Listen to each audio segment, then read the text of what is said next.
বাবা, আমি বাড়িতে চলে আসতেছি। আমি অলরেডি ট্রেনে উঠে পড়েছি। আমার পক্ষে আর সম্ভব না। তোমার জামাই অন্য কাউকে বিয়ে করতে চায়। আমার সন্তান হয় না বলে সে অন্য কাউকে বিয়ে করে নেবে? সেই কখন থেকে এই রিপোর্টটা দেখতেছো? বাচ্চা কাচ্চা হবে হবে না এটা উপরওয়ালার হাতে। এটা মন খারাপ করার কিছু নেই। সমস্যা তো আমার, আমি তোমাকে বাচ্চা দিতে পারবো না। আমি যে তোমাকে বাচ্চা দিতে পারবো না, এই জন্য তোমার খারাপ লাগবে না? চাচি আসছে। কেমন আছে সাথী? ভাবি আম্মা কোথায়? আম্মা ঘরে যাও। কি হয়েছে মা? কিছু বলো না, সেই কখন থেকে শুধু কান্না করতেছো। আমাকে বলো। তোর চিন্তা আমার সারা রাত ঘুম হয় না। তোর ঘরে কোনো সন্তানাদি নাই, এভাবে আর কতদিন বার করবি? এই হচ্ছে তাহলে তোমার অসুখ। বাচ্চা কাচ্চা হওয়া কিন্তু আমার হাতে না, এটা উপরওয়ালা যখন দিবে তখন এমনিতেই হবে। আর আমাদের হাতে তো এখন কিছু নাই। আর তাছাড়া আমি ভালো একটা ডক্টর দেখাই দিছি, ট্রিটমেন্ট তো চলতেছে। এটা নিয়ে তো চিন্তা করার কিছু নেই তোমার। বাচ্চা কাচ্চা যদি হওয়ার হতো তাহলে এতদিনে হয়ে যেত। ওর উপর আর কোনো ভরসা নাই বাবা। আমি একটা মেয়ে দেখে রেখেছি, আরেকবার বিয়ে কর বাবা। আমার ছেলে নিঃসন্তান থাকবে, এটা আমি মেনে নিতে পারবো না।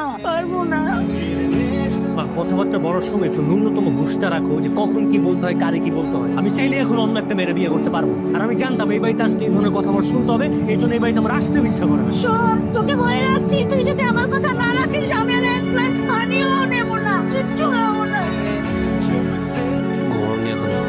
এত ভাবার মতো কিছুই হয়নি, আর আমি এরকম কোনো কাজ কখনোই করবো না। আমার সন্তানেরও প্রয়োজন নেই, তুমি আর এসব নিয়ে চিন্তা করো না। মা ফোন দিছে। কেমন আছো বৌমা? আলহামদুলিল্লাহ ভালো আছি। আম্মা, আপনার শরীরটা এখন কেমন আছে? আর আমার শরীর টেনশনে কিছুই ভালো লাগে না। আম্মা, এত চিন্তা কেন করছেন? আমাদের নিয়ে চিন্তা করা লাগবে না, আমরা তো ভালো আছি। না বৌমা না, এখন বলছো ভালো আছো, এখন বুঝতে পারছো না জীবনে একটা সন্তানের গুরুত্ব কতখানি। সন্তান ছাড়া জীবন অসার। সন্তানাদি না থাকলে পুরুষ মানুষের কোনো মূল্য নেই। সবাই তোমার স্বামীকে ছোট করে দেখবে, তোমার কি সেটা ভালো লাগবে? আমি বলি কি, তুমি তামিমকে একটু বোঝাও। তুমি বললেও রাজি হবে, ও আর একটা বিয়ে করুক। না না আম্মা, এটা আমি পারবো না। এটা আপনি কি কথা বলছেন? আমি ওকে হারাইতে পারবো না। আপনি আমার সংসার ভাঙার কথা বলছেন। ও অন্য কাউকে বিয়ে করবে আর আমি ওকে রাজি করবো? এটা কখনো হয়? আমি পারবো না আম্মা, আমি তোমাকে হারাইতে পারবো না। এ তো আমার জীবনের গল্প। আপনার ঘটনার সাথে আমার ঘটনা হুবহু মিলে যাচ্ছে। আপনার স্বামী তো তখন অনেক ভালো, অনেক সাপোর্টিভ, আর আমার স্বামী নিজ ইচ্ছে অন্য কাউকে বিয়ে করতে যাচ্ছে। কি মা হসপিটালে?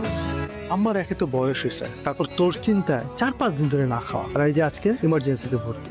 বোন আমার, আমি জানি একটা মেয়ের জন্য এই ডিসিশন নেওয়া অনেক কঠিন, তারপরে একটু বোঝার চেষ্টা করো। মা অনেক চিল্লাচিল্লি করে দেখো কি অবস্থা হয়েছে, তার মধ্যে খাওয়া দাওয়া বন্ধ করে দিচ্ছে। তুমি কি চাও মা মারা যাক?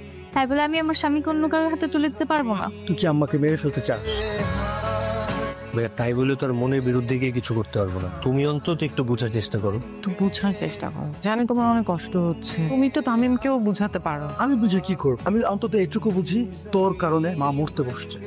এটা কোন ধরনের কথা ভাই? আমার কারণে কেন হবে? তোমরা সবাই মিলে যে আমার মেয়েরা ফেলতেছো, এই প্রেশার তো আমি নিতে চাই না। আরে আশ্চর্য, মানুষ প্রয়োজনে বিভিন্ন সিদ্ধান্ত নেয় না। তুই মার কথা চিন্তা করে না এই সিদ্ধান্তটা নিবি? তুই আমার ছোট সন্তান, সবচেয়ে আদরের সন্তান। মা কি তোর একটা ছেলে মেয়ে দেখতে চাইতে পারে না? এটা কি তার অন্যায়? মাকে আমি এভাবে মরে যেতে দিতে পারি না। তুই ভাব, তোর একজন কথা বল, সিদ্ধান্ত নে, মার জন্য অন্তত সিদ্ধান্ত নে। আমাদের দুইজনের হাসি খুশি জীবনে হঠাৎ করেই কেমন যেন নিস্তব্ধতা নেমে আসলো।